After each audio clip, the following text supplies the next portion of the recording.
চাঁপাইনবাবগঞ্জের সোনা মসজিদ বিওপিতে 11 ফেব্রুয়ারি সকালে মহানন্দা ব্যাটালিয়ন ৫৯ বিজিবির ব্যবস্থাপনায় বিজিবি আইজি ও বিএসএফের মধ্যে সৌজন্য সাক্ষাৎ অনুষ্ঠিত হয়।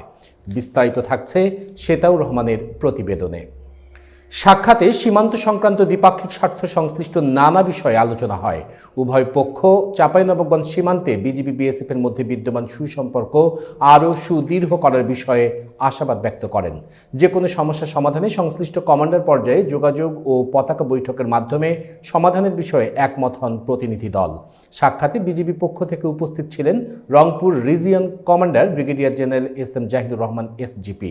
বিএসএফের পক্ষ থেকে উপস্থিত ছিলেন সাউথ বেঙ্গল ফ্রন্টিয়ারের ইন্সপেক্টর জেনারেল মানীন্দ্র প্রতাপ সিং পাওয়ার। এছাড়া উভয় দেশের বিভিন্ন পদমর্যাদার কর্মকর্তাবৃন্দ উপস্থিত ছিলেন।